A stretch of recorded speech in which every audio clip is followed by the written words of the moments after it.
Hey, hey, hey, hey, hey. Ha, ha, ha, ha. Woo! Ha, ha.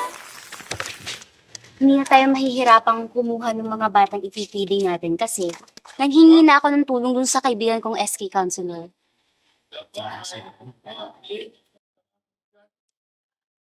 Peter, pwede ba? Huwag ka na muna mag-cellphone. Chinachat ko si Brandon. Payaan mo siya, huwag mo siyang i-chat. Hindi ba lalapit sa kanyang grades? Anong sabi mo?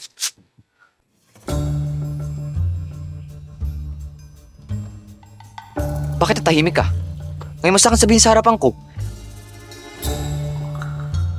Bakit ngayon ka lang, ha? Kanina pa kami nagsisimula, oh. Bakit? Nag-chat ka ba na may ganito pala? Sorry, ha? Hindi pala kita nasabihan. Akala ko kasi, hindi ka nagkasama. O sinasadya mo lang talaga? Ops. Tama na yan bago pa ako saan mapunta yan. Wala na ako ng gana, bukas na natin ito sa kusing. Basta Peter, wag mong kakalimutang i-print yung mga letter para sa barangay, ha? Sige.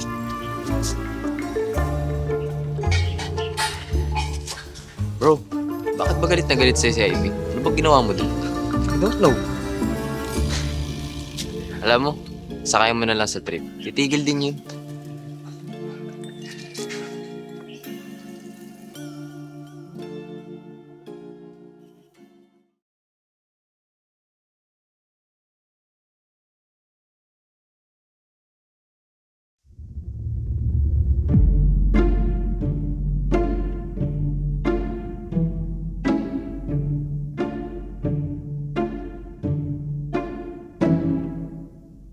Ano binabalak niya? Sasaktan niya ba ako? Baka may lahing sanggano to. Be, parang namumukha ang kutok. Isa siya sa mga kabataang napasama sa rambulan sa barangay. Nung nakarang linggo. Parang imposible naman ata mangyari yun. Sabi kasi sa akin ni Peter, sa Manila to nakatira, tsaka kalilipat lang nila. Huwag mo ako sasaktan, magtatapos pa ako ng pag-aaral. Ano sinasabi mo? Wala, nagpa-practice lang. Di ba may roleplay tayo bukas? Ano palang ginagawa mo dito? May gusto naman ako sabihin sa'yo. Ano naman yun?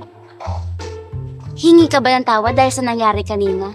Huwag kang mag-alala, napatawad na kita. Handa naman kitang pagtiisan para sa grades. Gusto mo bang mawalan ng trabaho yung nanay mo?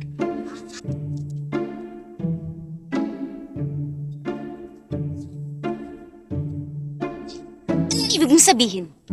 Nay, hindi na dapat kayo nag-abal ng dalhin dito yung maluto ko. Ivy, alam ko namang sakto lang ang baon. Anong kakainin mo sa tanghalian? Babawi na lang ako mamaya pagdating ko sa bahay. Huwag na matigas ang ulo. Sayang ang pinag-aaralan mo. Bagsak naman yung katawan mo. Sige na, papasok na ako sa trabaho. Ubusin mo yan, ha?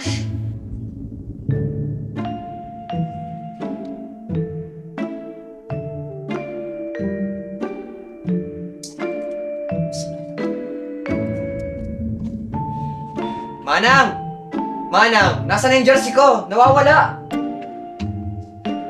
Sir, pasensya na po. Nailagay ko po sa kabilang cabinet. Sino ka?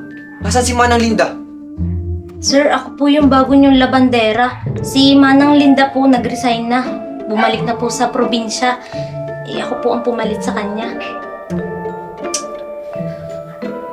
Ano ang gusto mong mangyari? Pababanguhin mo ang pangalan ko sa advisor natin. Paano mangyayari yun? Sasabihin mo lang naman sa kanya na malaki ang naitulong ko sa Project Turo. At babaguhin mo ang trato mo sa akin sa labas man o sa loob ng school. La, asa ka? Gusto mo bang mawala ng trabaho yung nanay mo? Sira pa sa mga tao. Madali lang naman ako kausap eh.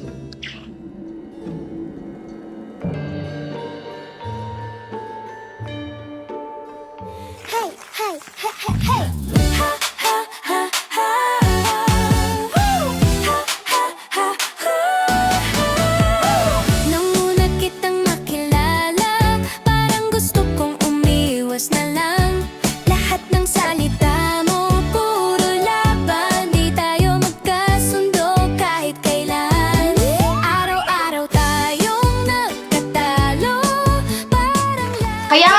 mag-aral sa public school para may matutunan ka. Bakit hindi mo gayahin si Peter? Pasensya na, mahal. Hindi ako si Peter. Magkaiba kaming dalawa!